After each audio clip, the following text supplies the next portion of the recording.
La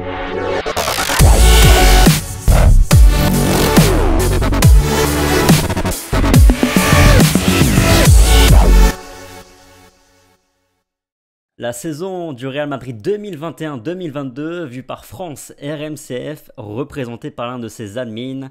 Bonjour Romain, comment ça va? Salut Thomas, bah écoute, ça va très bien et toi? Écoute, ça va super. Merci à toi d'avoir accepté l'invitation pour parler un petit peu de cette belle saison du Real. Bah c'est avec grand plaisir, bah, comme je t'ai dit un petit peu juste avant, c'est que ça fait un moment que je voulais faire une vidéo avec vous, notamment avec toi, donc merci de l'invitation et grand plaisir. Grand plaisir. Vous êtes présent évidemment sur Twitter, @France RMCF, mais également sur YouTube. Hmm. J'oublie rien. Et TikTok également, on TikTok. a un petit TikTok et voilà, mais t'as tout dit, c'est ça, Ok, depuis nickel. le moment. D'autres projets dans les tuyaux?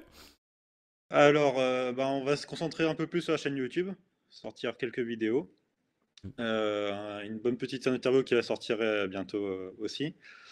J'ai Et l'info, je crois. voilà, pour l'instant, comment? Je crois que j'ai l'info, non?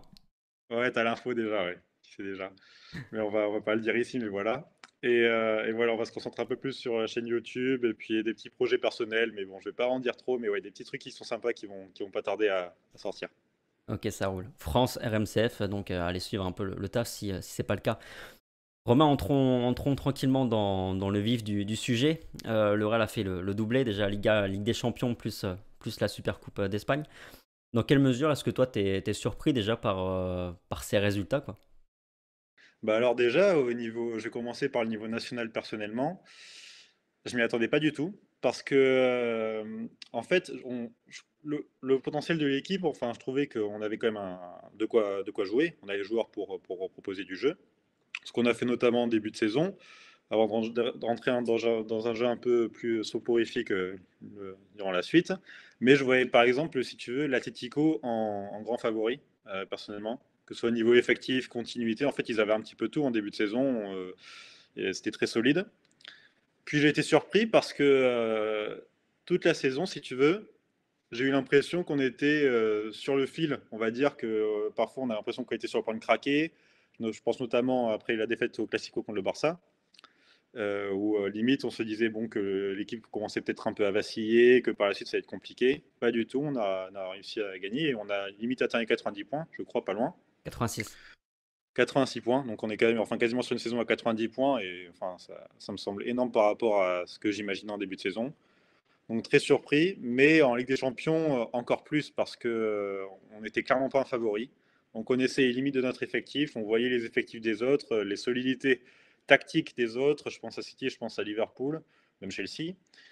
Et voilà. Donc tu es surpris un peu à tous les niveaux en fait, tu vois, si je peux Hmm, dire.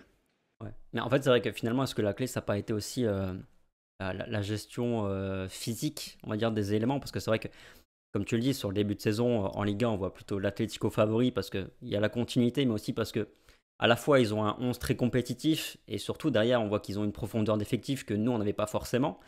Et finalement, on se rend compte que quand on regarde sur la saison du Real Madrid, alors certes, il y a eu un gros coup de mou physique février, mars, sur cette période-là, mais finalement, la clé, ça, surtout, je pense, et ça, c'est-à-dire que le Real a réussi à conserver ses 13-14 joueurs les plus importants en forme physique sur quasiment l'ensemble de la saison.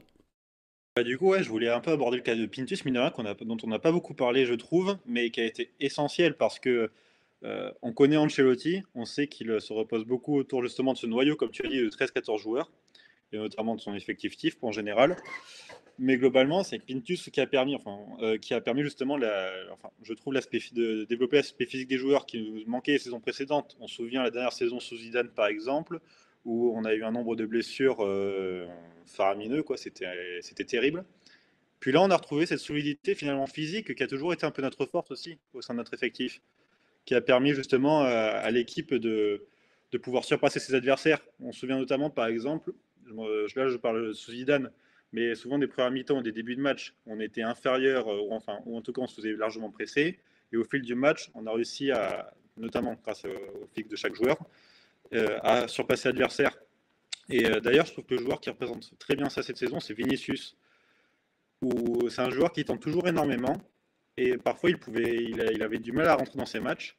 Et puis, au fil du match, il prenait le pas physique sur le joueur, vu qu'il s'arrête jamais, il s'arrête jamais, il s'arrête jamais. Son adversaire direct, il arrive toujours à prendre le dessus. Donc, ouais, je suis totalement d'accord avec toi, c'est que c'est l'aspect physique qui a beaucoup joué, ce qui est étonnant, encore une fois, dans une équipe qui est gérée par Ancelotti, où on sait qu'il n'aime pas trop faire tourner non plus. Euh, Romain, t'es comme moi, t'es pas très vieux, et pourtant t'as la chance. On a la chance de pouvoir comparer les Ligues des Champions parce qu'on en a vu quelques-unes en direct, remportées par notre club, par le Real Madrid. Pour toi, est-ce que celle-ci est la plus belle? Non, en vrai, la plus belle pour moi, c'est quand même celle de 2014. Que, pour l'aspect de la finale, tout simplement. On va dire que la finale reste indétrônable. On connaît le scénario de 2014. Je m'en souviendrai toute ma vie où, en fait, fin de match, bon, on perd pas espoir, mais on se dit que ça commence à être compliqué. Hein, 90e, 85e, tu dis, bon, on trouvait pas de solution. Voilà. Puis après, le corner tiré par Modric pour Ramos. Donc voilà, pour moi, 2014 reste indétrônable à ce niveau-là. Au niveau du parcours, je mettrais celle-ci au-dessus, bien sûr, par contre, pour chaque match qu'il y a pu avoir en phase finale notamment. Mais la plus belle, quand même, reste 2014 pour moi, par rapport à l'aspect émotionnel et surtout qu'on attendait celle-là. Hein. La Décima, on l'attendait des années. On a eu les échecs Mourinho auparavant. Euh, on a eu les nouveaux Galactiques qui étaient apparus. Enfin, on l'attendait vraiment depuis des années. Avec le 2012, j'y pense toujours contre le Bayern. Donc, par rapport à cette attente qu'il y a pu avoir, cette finale avec le scénario qu'on connaît, je mettrais celle-ci au-dessus. Ouais, je suis complètement d'accord avec toi. Ouais. Quelques années auparavant, il y avait même eu la finale au Santiago Bernabéu qu'on avait manqué. Enfin, oui, il y avait eu les échecs justement et l'attente qui était tellement énorme que effectivement ça la rend encore plus particulière finalement. Comme le disait Carlo Ancelotti, finalement, sur cette finale-là, il le disait avant la finale, sur cette finale-là, il n'y avait pas la même pression parce qu'il n'y avait pas la même attente en fait. Il n'y avait pas la même obsession de la part des supporters du Real parce qu'on est déjà dans gagné 4 en quelques années. Justement, Carlo Ancelotti, quelle est pour toi sa part de responsabilité dans cette bonne saison du Real Madrid? Est-ce que c'est vraiment lui la plus-value ou est-ce que c'est un entraîneur qui a été surtout porté par Karim Benzema et compagnie? Alors, personnellement, je dirais que sa patte, enfin, on connaît Ancelotti, c'est surtout un meneur d'hommes. C'est pas pour rien que Zidane d'ailleurs a beaucoup appris à ses côtés et qu'on avait vu que c'était quand même assez similaire dans cet aspect-là, c'est-à-dire dans la gestion d'un vestiaire et le fait d'être unis. Et quand même, en début de saison, je trouvais quand même qu'on avait un aspect tactique, offensif, un jeu offensif. Qu'on retrouvait un jeu un peu plus léché en début de saison où il y avait plus confiance dans l'effectif. Puis après, on a eu légèrement, si tu veux, on est retombé un petit peu dans un jeu un peu plus efficace. On a cherché surtout l'efficacité pour laisser de côté les spectaculaires, ce qui explique aussi je trouve, notre saison régulière. Et donc, il a quand même une très grande part, c'est-à-dire que forcément, si tu n'as pas un groupe fédéré derrière toi, notamment avec des groupes comme des joueurs comme Benzema, comme Vinicius, même comme si tu n'arrives pas à impliquer tes joueurs, ben, ça ne marchera pas. Il le fait très bien, on connaît la qualité d'Ancelotti à ce niveau-là. C'est ce qui explique encore une fois notre très bonne saison. Sa part, elle est immense dedans. On avait dit à physique et Pintus, en fait, c'est tout l'ensemble, c'est toute une équipe, et quand j'entends toute une équipe, c'est autant de joueurs qu'Ancelotti. Donc, si jamais on n'avait pas eu Ancelotti, on n'aurait jamais fait cette saison-là, j'en suis absolument convaincu. On aurait été plus peut-être dans un jeu, encore une saison entre guillemets de transition, où on aurait joué la Liga sans souci, par exemple. Ça, je pense qu'on aurait joué, même si on n'était pas favori, on aurait pu la jouer. Et en Ligue des Champions, par exemple, si on a pu réussir ces miracles-là, bon, ça part du PSG, parce que si on ne fait pas le miracle contre le PSG, il n'y a pas de suite. Mais il part, je pense, d'Ancelotti, qui met en confiance ses joueurs et qui, voilà, quoi. On sait très bien, par exemple, que, comme Kroos l'avait dit, il écoute les avis de ses joueurs et des vétérans, notamment. Qui explique notamment, pour moi, il y a une place très importante dans nos résultats, quoi. Mhm. Ouais, il y a cette anecdote justement là, c'est contre Manchester City au retour, je crois, ou sur la fin de match, il demande à Militao et Kroos, justement, je crois, qui selon eux devraient sortir. Tu vois une vraie différence entre Zidane et Ancelotti? Bah, dans le management de l'équipe, je trouve que c'est quand même quelque chose de similaire. On retrouve, pour moi, des similitudes à tous les niveaux, c'est-à-dire que c'est un peu des papa poules, si tu veux, avec leurs joueurs. qui cherche à les mettre en confiance, quoi qu'on dise. Après, c'est au niveau un peu plus tactique, où il y a quand même des divergences, on va dire. On retrouve des similitudes, des divergences. Euh, comment dire? En fait, ce que je voulais dire, c'est par exemple, je vais prendre le cas de Vinicius, c'est que on dit souvent qu'il a explosé, excuse-moi, on dit souvent qu'il a explosé avec Ancelotti, mais après, tout est parti de Zidane. Je veux dire, un joueur peut exploser sur une saison, bien sûr, mais il a quand même été mis en confiance auparavant par Zidane, il a toujours été utilisé par Zidane aussi. C'est un travail qu'il a effectué tout au long des saisons, qui explique notamment qu'il a évolué. Donc, dans le management, pour moi, il n'y a pas tant de différence que ça. Dans le jeu, je trouve que si, on l'a retrouvé en début de saison, mais qu'après, toute la saison, en fait, on a retrouvé un petit peu du Zidane toujours, enfin, sur l'inverse d'ailleurs, mais voilà, pour moi, il n'y a pas tant de divergence que ça, quoi. Ok. Et comment tu juges justement sa saison au global parce qu'on se souvient qu'il a été très très critiqué, notamment sur la période après Super Coupe d'Espagne, jusque finalement le match retour contre le Paris Saint-Germain. Voilà, on lui a reproché notamment très fortement sa gestion de l'effectif. Qu'est-ce que tu en as pensé? Est-ce que les critiques étaient légitimes vraiment pour toi? Ben oui, enfin, je veux dire, il n'impliquait pas non plus tout le monde. On a vu plusieurs fois, on se demandait pourquoi est-ce qu'il ne impliquait pas plus, justement, par exemple, Jovic, à un certain moment. Bon, après, il a essayé, on a vu que ça ne marchait pas forcément toujours, mais il n'a pas non plus été mis en confiance. Hormis, comme on a dit au tout début, ce niveau de 13-14 joueurs, il n'a jamais réellement non plus impliqué les autres joueurs, sauf vers la fin de la saison où ça allait beaucoup plus, justement. Je pense notamment également à Miguel, si tu veux, d'ailleurs. Je trouve dommage qu'il n'ait pas été plus mis en avant. Mais après, j'ai envie de dire, c'est comme le Real, n'importe quel résultat au final. Donc, à l'instant T, il méritait ses critiques, à mon sens. Mais au final, le temps lui a donné raison et il a eu les résultats qu'on espérait. Donc, on va te dire, sa saison est réussie. Il n'y a pas de souci à ce niveau-là. Ok. Et d'où justement le point précédemment évoqué, qui évoque le fait que justement les joueurs importants, les 13-14 joueurs essentiels à Carlo Ancelotti, bah, ils ont été en bonne santé sur la grande majorité de la saison. Forcément, il y a eu quelques Oui, petits pépins. On se souvient de Benzema notamment sur le début d'année 2022, mais globalement, finalement, on l'a vu sur la fin de saison. Voilà, l'essentiel de tous les joueurs étaient quasiment opérationnels. Ça peut fonctionner à moyen terme, Carlo Ancelotti? ça, c'est une très bonne question, tu vois. Je n'ai pas tellement réfléchi. On fait à moyen terme. Pour moi, c'est bien. Avec le groupe qu'on a actuellement, c'est très très bien. Mais je vois, non, à moyen terme, je ne pense pas que ça fonctionnerait. Il faudrait un coach qui implique, enfin, comment dire, ben, ouais, non, il faudrait un coach qui implique un peu plus les jeunes joueurs, qui mettent en place réellement une transition. Ancelotti, est-ce que c'est réellement un coach de transition qui permettra de insuffler un nouveau souffle à une équipe? Non, c'est plus un coach traditionnel qui reste fidèle à ce qu'il est finalement, ce qu'il a toujours effectué. Donc, à moyen terme, sachant qu'on a des joueurs, bien sûr, qui vont s'insérer, hein, de toute façon, on a les jeunes joueurs qu'on connaît. Il faudrait, je pense, un autre coach. C'est excellent. Prenez Ancelotti pour une, deux, trois saisons, on va dire. Mais pour la suite, il va falloir, même 3 saisons, ça me paraît beaucoup d'ailleurs, mais pour la suite, il va falloir un autre coach pour insuffler justement un nouveau souffle à cette équipe qui en a bien besoin. Ok, ouais. J'ai dit moyen terme. Quand je dis moyen terme, je pense, ouais, 3 ans. De toute façon, du long terme au Real Madrid, ça n'existe pas. Ouais. Ça n'existe plus, en tout cas, à l'ère moderne. Est-ce qu'il y a un T'en match penses quoi, auquel. t'en penses quoi Comment? de ça? Ah bah, je suis d'accord, je pense que Carlo Ancelotti, ça fonctionnera 2 ou 3 saisons, mais pas plus, c'est une certitude.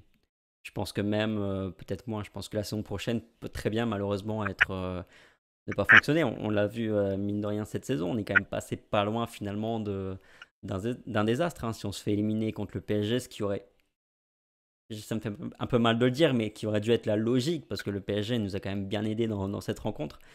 Si on tombe à ce moment-là de la saison, on a plus la Copa, bon, certes, on a la Super Coupe, mais on a perdu la Copa, et contre la Copa, l'élimination contre l'Athletic, elle est quand même pas fameuse non plus. On se fait éliminer derrière en Ligue des Champions. Derrière, finalement, on termine la Liga un peu peut-être comme le PSG a terminé son championnat de France, c'est-à-dire on regarde les matchs, mais voilà, il n'y a plus plaisir parce que la Liga, quoi qu'il arrive, a été pliée parce que le Barça était trop loin, parce que l'Atlético était trop loin et parce que Séville, sur la deuxième partie de saison, ils n'ont pas été au rendez-vous. Donc non, je pense que Carlo 2, peut-être 3 saisons, mais pas plus. Et à mon avis, ça se terminera comme ça s'est terminé en 2014, en 2015 plutôt, sur une année où on va souper tout simplement. Est-ce qu'il y a un match auquel tu penses en particulier au moment de résumer cette saison du Real Madrid? Euh, ouais, il y avait le match retour contre Séville, là où on gagne 3-2. Euh, on perdait 2-0, on se faisait marcher dessus, totalement. Puis finalement, tu as Rodrigo, je crois, qui met le 3-1. Tu as Benzema qui met le but libérateur du 3-2.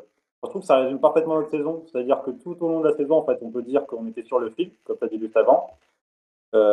Puis finalement, enfin, avec un joueur clé, Rodrigo, qui met un but, qui relance tout, un Benzema qui a été décisif comme il a été tout au long de la saison, on n'a pas plié, quoi. On était sur le point de lâcher, on l'a pas fait et on a remonté. Et comme on l'a fait avec des champions, toute la saison, comme je te dis encore une fois, on était tout le temps sur le fil, où on a l'impression on va craquer ce match-là, on va craquer, et puis après ça va finir, puis en fait pas du tout, et on a su tenir. Donc je trouve que c'est le match le plus représentatif, ouais.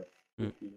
Et d'ailleurs, il y a eu beaucoup de matchs comme ça. J'en discutais avec Elias sur la vidéo qu'on a fait avec lui.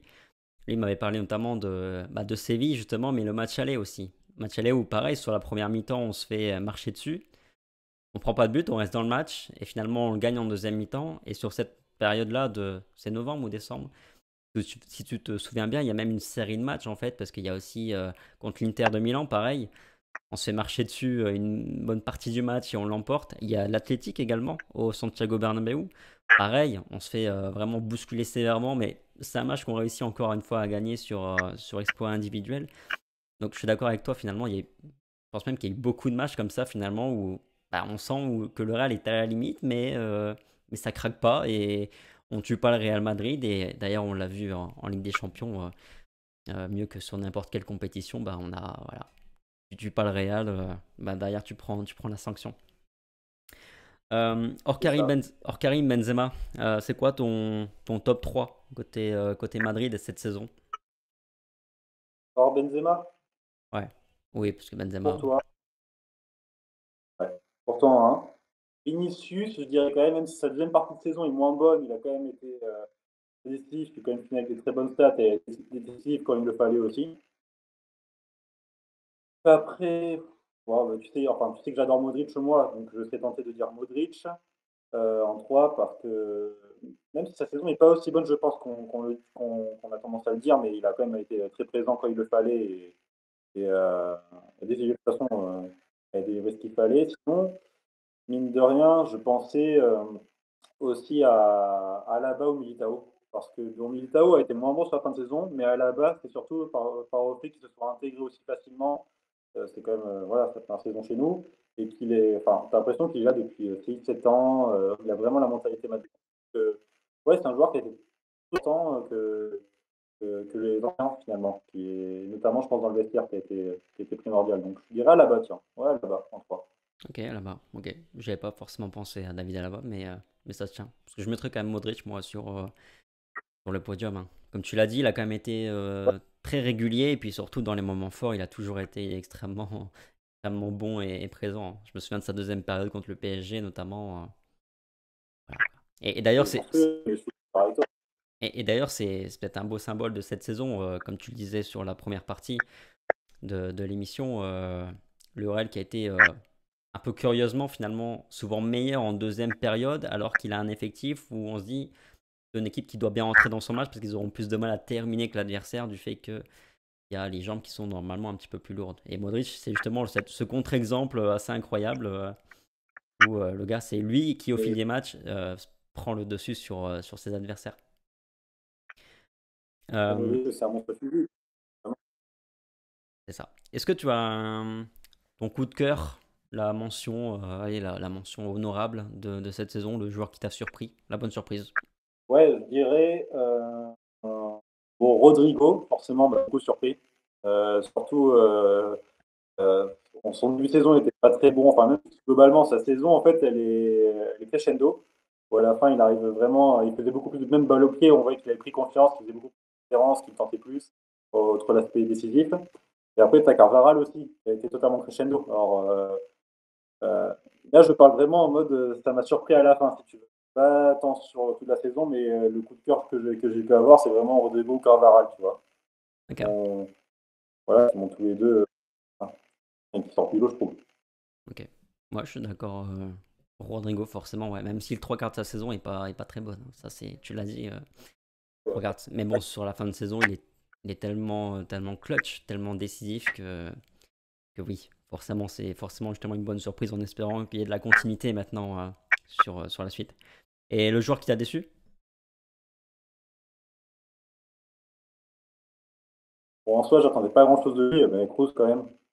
Euh, Ouais, je suis pas fan de Toni Kroos, j'aime beaucoup. J'aime beaucoup les années précédentes. Cette saison, je m'attendais pas à grand-chose, mais je sais pas. Là, je vais me faire tirer dessus un petit peu, mais je trouve qu'il a pas fait une très bonne saison. Euh, Tu vois, je pourrais dire Casemiro aussi, mais il a été beaucoup mieux, par exemple, en finale. Il a quand même fait des matchs. Après, toute la saison, il n'a pas été très, très, très bon. Ouais, Kroos, Casemiro, si tu veux, les deux, bon, j'ai pas vraiment été déçu, je m'attendais un petit peu, mais ouais, quand Ok. même parmi Ouais. les grosses déceptions, c'est eux. Tu peux pas te dire, mais globalement, c'est les deux. Mhm. Ouais. Non, mais j'entends. Après, Cross, c'est surtout la deuxième partie de saison qui est un peu moche, même très moche. Ouais. Sur la première partie de saison, si tu te souviens quand même, il a une période octobre, novembre, décembre, je crois, où il est plutôt pas mal. Même il enchaîne 3 ou 4 hommes du match. Voilà, il a une période, mais c'est vrai que derrière, il s'est complètement écroulé, clairement. Et Casemiro, pareil, il fait pas une bonne saison. Mais c'est vrai qu'il a répondu un peu plus sur les grands matchs. Romain, parlons un peu du mercato. Quid du mercato? On a Antonio Rudiger qui était officialisé aujourd'hui. Aujourd'hui, jeudi 2 juin, au moment où on tourne la vidéo. Quelle défense titulaire la saison prochaine? Bon, moi, ce qu'il faut en temps d'adaptation pour Rudiger, bon, je pense je pense qu'il faudra toujours en temps d'adaptation. Donc, je pense qu'on restera sur du Militalo à la base. Je ne vois pas passer une défense à 3, surtout quelqu'un comme Ancelotti va changer d'effet de composition comme ça, j'imagine pas. Donc j'imagine au début qu'on va rester sur ce qu'on en connaît, Militao à la batte, avec Rudiger qui va notamment tourner avec Militao, je pense. Et voilà, je pense que l'effectif ne bougera pas en tant que tel, et Rudiger va s'imprégner petit à petit, quoi. Et après, ça ira assez vite par contre, pour le coup. Parce que c'est pas, on ne parle pas d'un jeune joueur qui, enfin non plus, qui vient et qui va chercher sa place et qui va accepter de jouer un petit peu, mais il y aura une concurrence saine entre les trois et que ça a tourné un petit peu. Donc voilà, je pense que ce sera au plus performant qui sera sur le terrain au final. Donc au début, on va se fier à ce qu'on connaît, puis après, on va se fier à la vraie défense au fur et à mesure. Mais pour moi, ça ne bougera pas outre mesure en centrale. Voilà. Tu vois pas Rudiger bouger Militao ou Alaba? Alors, à la base, je ne vais pas bouger pour le coup. Comme je t'ai dit, en fait, je vais pas bouger à la base. Plus Militao aussi devait bouger quelqu'un, à mon avis. Ok. On a Tchouaméni également qui est très proche du Real Madrid, qui va signer au Real Madrid normalement, sauf nouvelle mauvaise surprise. À part ça, c'est quoi ton mercato idéal, toi, pour le Real? Il nous faudrait un ailier droit. Il faudrait un ailier droit. Alors, je pense à Fermin, Mahrez, Gnabry aussi du Bayern, ça peut être pas mal. Il faudra un ailier droit dans tous les cas, peu importe, une saison, on va dire, ou deux. Peut-être qu'il y ait quelqu'un qui soit plus disponible ou Flore ou voilà. Et après, un arrière droit également, je pense.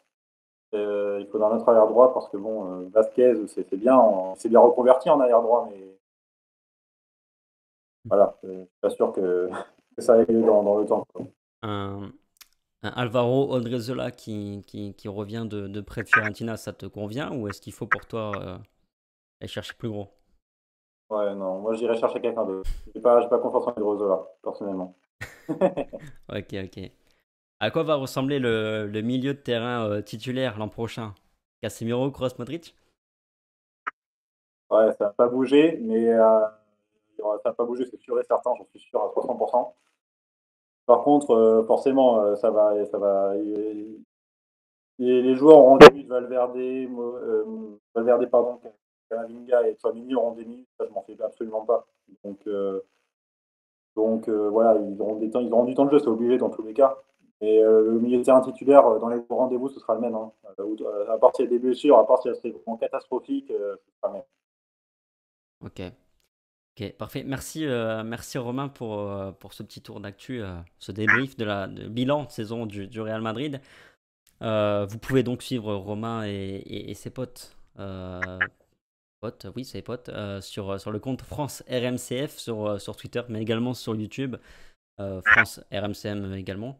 RMCF également, c'est le même nom. Hein.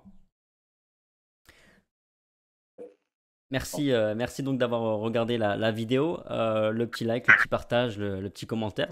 Faites-moi un petit peu votre retour sur ce que nous a dit l'ami Romain, si vous êtes d'accord ou pas avec lui, notamment son là-bas en top sur la saison. C'est un point de vue qu'on n'entend pas souvent forcément, mais c'est intéressant de savoir un peu le retour là-dessus.